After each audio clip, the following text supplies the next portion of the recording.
violins wear out like anything else. So I make new ones. I was born in Legnano, Italy in 1886. My father was an accountant at the cotton factory. We lived with my uncle, who is a violinist and a teacher. I began taking lessons from him when I was 6. I was pretty good, and he used to take me around to show the parents of prospective students what a good teacher he was.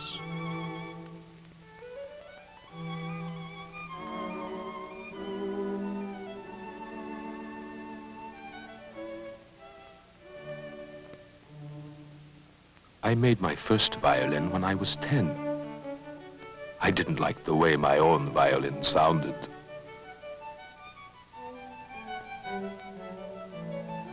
My father entered me in the conservatory in that same year. He wanted me to be a violinist, but I wanted to be a painter. The trouble with machine-made violins is the trouble with the machine in general. Machines have no brains and no souls. At the conservatory, I won the only scholarship. Toscanini used to come to conduct the conservatory orchestra.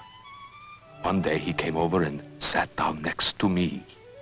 I was the youngest in the orchestra. He asked me if I enjoyed playing the violin. Naturally, I said yes.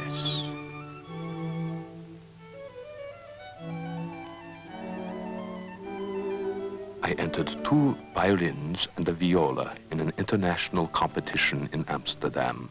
I won a diploma for each instrument. I was the only one in America. After I graduated from the conservatory, the Symphony of Nice hired me as concertmaster. We played on a large pier. During the war, the Germans blew it up. The symphony job lasted about a year. At that time, I was unhappy about a love affair, so I took the boat and I came to New York. I was there for 2 months looking for work, and on New Year's Eve, they hired me to play at the Hotel Astor. It had just opened at that time, 1909. Teddy Roosevelt was there that first night. He had such a high-timbered voice. I met my wife in New York. She was a secretary and spoke several languages: Italian, French, English, and Spanish. We have been happily married for over 50 years. This scroll is just like the face of a person. You can say that one scroll is happy, another one sad. From the Astor Hotel, I went to the Biltmore Hotel. I was at the Biltmore for 15 years. I finally quit when one day the manager decided he wanted me to play for the hotel's afternoon tea dance. I told him I was not born to play dance music and that I was not going to play it. Well, they got someone else who would play it. Then I opened a studio. I had quite a few students at that time. I was happy to see that some of them turned out to be fine musicians.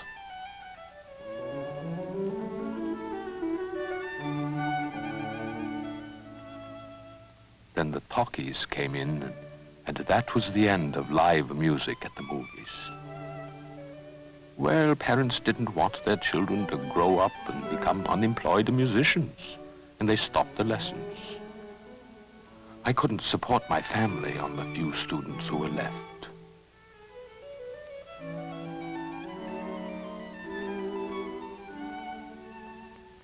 I needed work, and my good friend Sacconi asked me to work with him in New York, making and repairing violins. I was there for 3 years. Then Wurlitzer, engaged me to come to Los Angeles. California seemed so far, and I didn't want to go there. But a friend told me that California was God's country. Well, I did come. My wife and my 2 sons joined me. I worked in this shop for 22 years.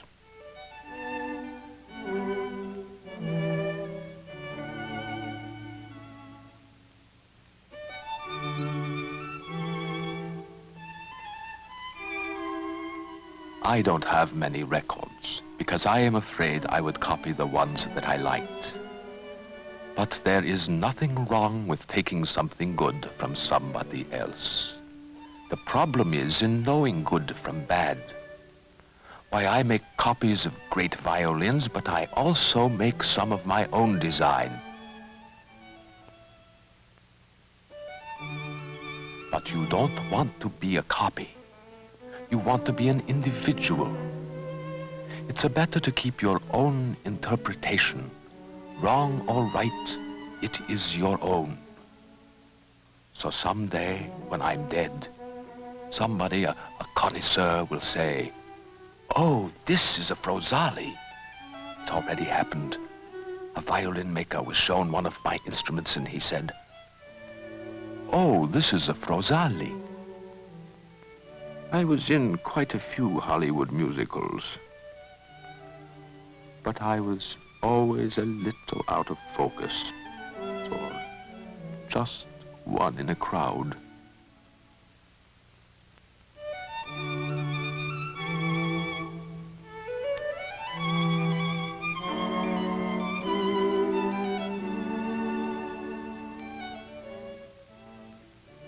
I can tell what kind of character a violin will have, like watching a boy growing up.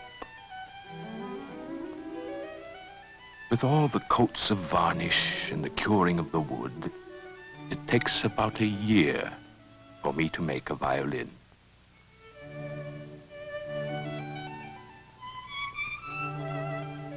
Many musicians have praised my work. But what am I compared to Stradivari and Amati? I feel like a mosquito, so humble before their work.